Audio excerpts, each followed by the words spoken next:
La pré-Kabbale, c'est une Kabbale avant la Kabbale. Alors je sais que c'est un petit peu difficile, mais la Kabbale, mot qui veut dire tradition, n'existe officiellement comme mouvement qu'au XIIe siècle. Or, si vous voulez, la Kabbale du XIIe siècle reprend un certain nombre de doctrines qui sont déjà exposées dans le gnosticisme, c'est-à-dire le mouvement de la gnose des premiers siècles. Donc en fait, il y a une Kabbale avant la Kabbale, c'est pourquoi j'appelle cette période la pré-Kabbale. Alors, la Kabbale est une compromission de l'ésotérisme juif avec les cultes cosmiques. Elle est en rupture avec la religion de la Bible dans laquelle va s'inscrire le christianisme. Voilà l'enjeu, et il s'avère que la gnose a les mêmes caractéristiques.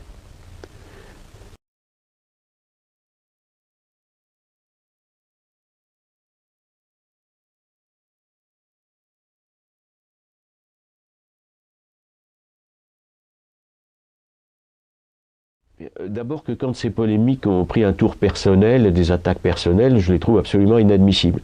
Moi j'ai voulu simplement rappeler les faits. Il est certain qu'au début du christianisme, saint Paul ou saint Irénée évoquent une gnose en tant que connaissance supérieure du christianisme, notamment de l'apocalyptique. Et ils ont donc employé le mot gnose, mais saint Paul emploie le mot gnose au non trompeur, et saint Irénée, lui, parle de pseudognose. Donc en fait, il y a deux formes de gnose, et on devrait en principe pouvoir parler du gnose chrétienne, mais la gnose étant devenue uniquement anti-chrétienne, j'auto-censure le terme, parce que dans tous les livres qui concernent la gnose sur 20 siècles, la gnose est toujours dénommée comme la gnose anti-chrétienne. Donc parler de gnose chrétienne crée une confusion. C'est pour ça que je proscris le terme. Donc il n'y a qu'une gnose anti-chrétienne.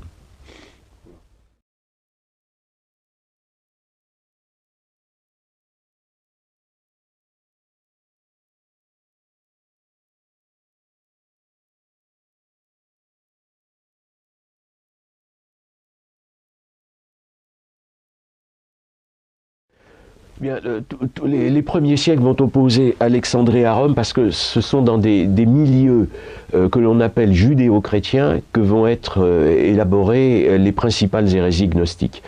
Juste d'un mot, pour dire qu'il n'y a pas de judéo-christianisme en matière religieuse, mais qu'il y a une métaphysique judéo-chrétienne qui consiste donc en une différence entre l'être créateur et l'être créé, l'univers, de ce qu'on appelle un dualisme métaphysique, et qui n'est pas dans la gnose.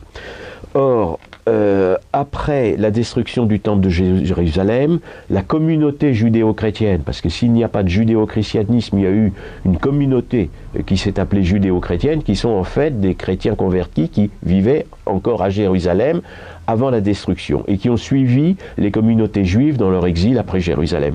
Et ce sont dans ces milieux qu'ont été élaborées les principales hérésies gnostiques.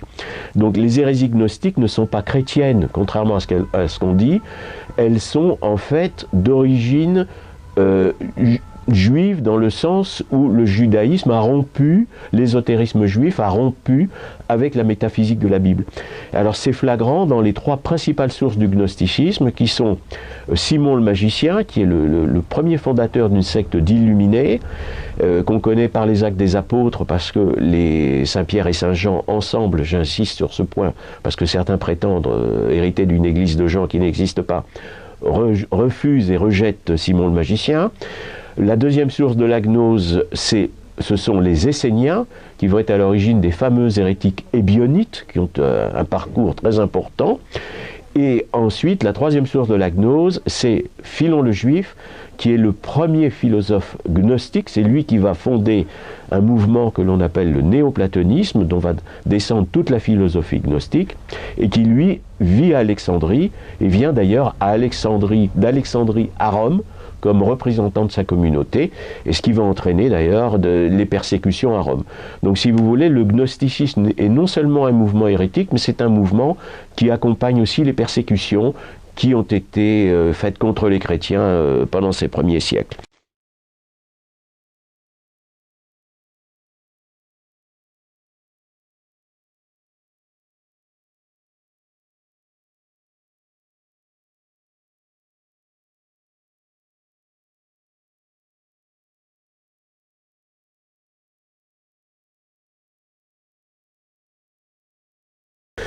Eh bien parce qu'en fait, toutes les philosophies modernes ont leur source dans les mouvements hérétiques et dans la philosophie hérétique des premiers siècles. Il y a vraiment une concordance extraordinaire entre les premiers gnostiques et la plupart des philosophes modernes. Donc je me suis penché sur ce véritable miracle, comme l'avait employé l'expression, c'était le cardinal d'Agnelou, qui a été l'hellénisme chrétien. Le mouvement des chrétiens pour convaincre les païens, pour les convaincre de l'intelligence du christianisme.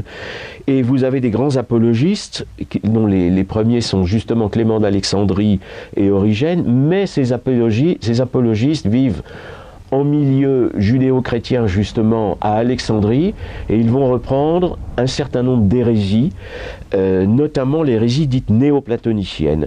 Un chrétien peut être platonicien, donc saint Augustin sera platonicien, christianisera Platon, mais il ne peut pas être néoplatonicien, c'est-à-dire interpréter Platon comme l'avait fait déjà Philon le Juif, et comme va le faire Plotin, c'est-à-dire en l'éclairant, si l'on peut dire, par l'illuminisme, par l'illumination d'un ésotérisme qui est judéo-égyptien.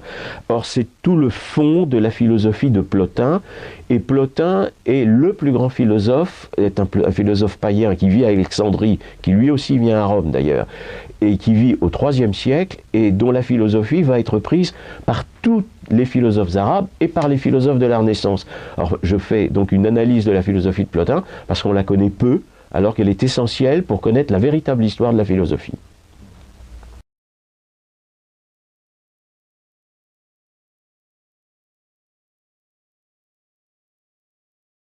Oui, parce que le manichéisme, en fait, est une sorte de syncrétisme de toutes les gnoses qui ont précédé. Alors, il y a beaucoup de gnoses, je parlais tout à l'heure de gnostiques d'Alexandrie qui précèdent les modernes. Je pense à Carpocrate, qui est le premier communiste, voire le premier gauchiste.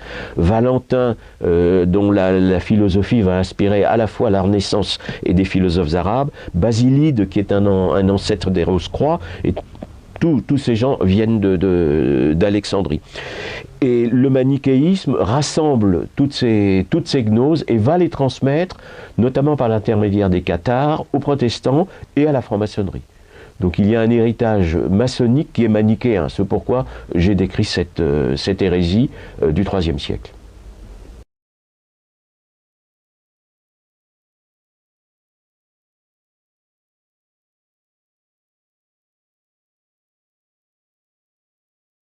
Oui, alors ça, c'est un sujet qui a été très difficile parce que c'est une époque où on n'a pas tellement de documents, mais il est certain que les auteurs hérétiques ont été connus dans certains monastères et ont pu induire en erreur des moines, notamment dans les monastères britanniques. Il y a tout un mystère des monastères britanniques que j'essaye d'élucider.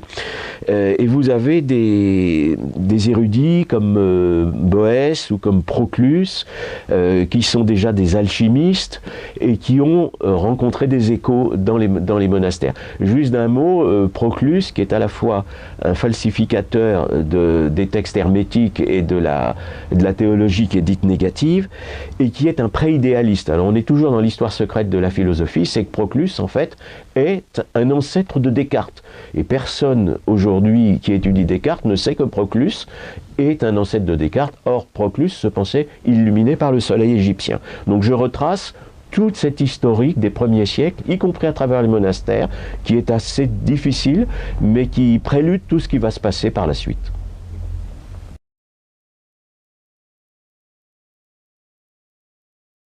Alors, voilà, la première question, c'est de savoir, d'abord on va dire ce qu'est le Talmud. Le Talmud est un code de l'ésotérisme juif qui est élaboré après le christianisme, et pour y répondre.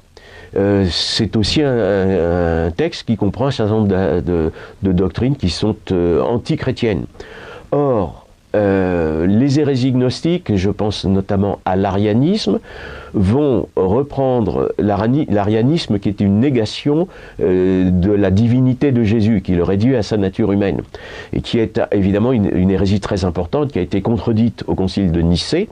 Concile de Nicée, juste un aparté, dont le grand théologien évidemment est saint Athanase, et pas du tout l'empereur Constantin, comme on a pu lire dans certains livres mensongers d'actualité. Or, ces doctrines vont se retrouver dans un texte qui est du VIe siècle, un livre talmudique du VIe siècle, qui s'appelle le livre de la création, et qui est qui prélude ce que l'on va trouver ensuite dans le Coran. Il y a des doctrines, par exemple l'accusation du trithéisme que serait le christianisme, il est dans ce livre talmudique du VIe siècle. Le Dieu omniscient y est, la prédestination totale et la soumission y est. Donc il y a une route ésotérique du Talmud jusqu'au Coran. Et j'ai cherché à suivre, et là évidemment c'était aussi très difficile, comment les Arabes avaient pu avoir connaissance de ces doctrines hérétiques, et je suivis des sectes, notamment en Perse, en Syrie pardon, et en Arabie, des sectes qui sont dans la lignée du fameux Origène, et l'origénisme ayant évidemment été condamné par l'Église. Donc il y a une route du Talmud au Coran. Je ne dis pas que la filiation soit directe, mais elle est indirecte, et je pense que c'est très important pour pouvoir analyser ce qu'est réellement l'islam.